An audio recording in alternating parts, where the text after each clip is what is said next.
सरगुजा जिले के रनपुर गांव में वन विभाग की जमीन पर अवैध कब्जा और स्टाम्प पर जमीन को सौदा कर देने के खुलासे के बाद आईबीसी 24 का एक और सनसनीखेज खुलासा वो करने जा रहा है, जिसमें वन अधिकार पत्र फर्जी तरीके से बनाए जाने का खुलासा हुआ है। और यही नहीं, वन विभाग के अफसर भी इसे स्वीकार कर रहे हैं और अब संबंधितों के खिलाफ एफआईआर की बात भी की जा रही है।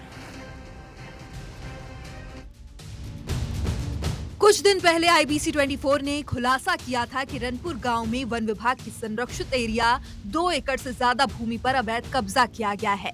कब्जाधारियों को दलालों ने छलने का काम किया, क्योंकि यहां रह रहे लोगों ने कब्जा नहीं किया, बल्कि ज्यादातर लोगों ने स्टाम्प पर जमीन खरीदी। जमीन की बिक्री करने वाले दलालों ने इन्हें झांसा दिया कि उन्हें आगे चलकर जमीन का वनाधिकार पत्र मिल जाएगा और वो उसके मालिक हो जाएंगे। अब इस मामले में बड़ा खुलासा ये हुआ है कि यहाँ करीब 11 लोगों को वनाधिकार पत्र मिला है, मगर ये वनाधिकार पत्र भी फर्जी है, यानी इन दस्तावेजों में हेरफेर कर फर्जी वनाधिकार पत्र बनवा लिए गए। आईबीसी 24 चैनल को मैं बधाई देता हूँ कि उन्होंने बहुत प्रमुखता से इस मुद्दे को उठाया था। उसमें ये बात प्रमाणित हुआ है कि रनपुर खुर्द के जो वर्ग विशेष के लोग 11 वन अधिकार मान्यता पत्र प्राप्त किए हैं, ये पूरे फर्जी हैं। उसको सफेदा लगा के ये लोग वैध करके और वन अधिकार पट्टा पाए हैं। वन विभाग की जांच में इस बात का खुलासा हुआ है कि जिन 41 लोगों ने यहां कब्जा किया है, उनके पास कोई वैध दस्तावेज नहीं है। यही नहीं, वन विभाग ये भी मान रहा है कि जिन लोगों के पास वनाधिकार पत्र है, वो भी संदिग्ध हैं।